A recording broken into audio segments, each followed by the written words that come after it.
Hello बच्चों, let's read this question and the question says that match of the following. Column first, 1 trapezium, 2 rectangle, third rhombus, 4 kite. Column second, A, each angle is 90 degree, B, equal adjacent sides but unequal opposite sides, C, unequal sides, and D, all sides are equal. Now let's see the options. Option A, 1 to A, 2 to B, 3 to C, 4 to D. Option B, 1 to B, 2 to C, 3 to D, 4 to A. Option C, 1 to D, 2 to C, 3 to B, 4 to A. And option D, 1 to C, 2 to A, 3 to D, 4 to B.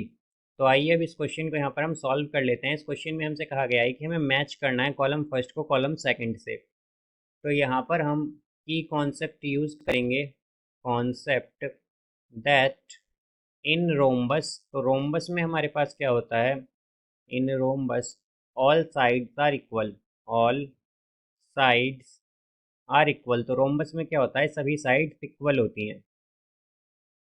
अब यहाँ से हम अगर देखें तो हमारे पास column first में first क्या है, ट्रिपीजियम।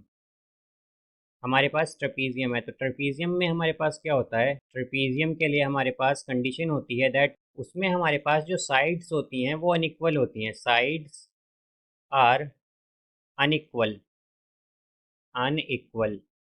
जैसे कि हमारे पास अगर ये एक ट्रेपीजियम है तो इसे हम मान लेते हैं ये इस तरह से हमारे पास ट्रेपीजियम है। तो इसमें हमारे पास क्या होगा, ये ए बी सी डी हम मान लेते हैं ट्रेपीजियम है। तो इसमें हमारे पास सभी साइड्स क्या होंगी, अनइक्वल होंगी।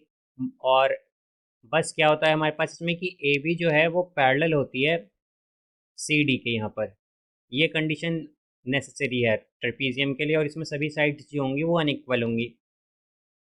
तो अगर हम देखें तो फर्स्ट का करेक्ट मैच क्या होगा, यहाँ पर सी की अनइक्वल साइड्स होती हैं इसमें। तो फर्स्ट को हम किससे मैच करेंगे, सी से। अब अगर सेकंड को देखें तो सेकंड के लिए क्या है, रेक्टेंगल। रेक्टेंगल में हमारे पास क्या होता है, अगर हम डायग्राम देखें इसका तो ये हमारे पास क्या है, रेक्टेंगल। और इसमें हमारे पास जो अपोजिट साइड्स हैं वो इक्वल होती हैं, यानी कि ये दोनों और ये दोनों साइड्स क्या होंगी, आपस में इक्वल होंगी। तो यहाँ से हमारे पास अपोजिट साइड्स क्या होती हैं, इक्वल। और यहाँ पर जो हर एक एंगल होता है वो 90 डिग्री होता है। यहाँ पर ये सभी एंगल क्या होंगे, 90 डिग्री के। वर्टेक्स एंगल जो भी होता है रेक्टेंगल में हमारे पास वो 90 डिग्री होता है। तो हम अगर देखें यहाँ पर तो ऑप्शन 2 में क्या कहा गया है, रेक्टेंगल। तो इसका करेक्ट आंसर होगा option A, that each angle is 90 degree. तो 2 का क्या होगा हमारे पास, ए। अब इसी तरह अगर थर्ड देखें तो थर्ड में है रोम्बस। अब जैसे कि हमने की कंसेप्ट में देखा था कि रोम्बस में क्या होता है, ऑल साइड्स आर इक्वल। तो थर्ड का होगा हमारे पास option D, all sides are equal. यहाँ पर ये डी हो जाएगा।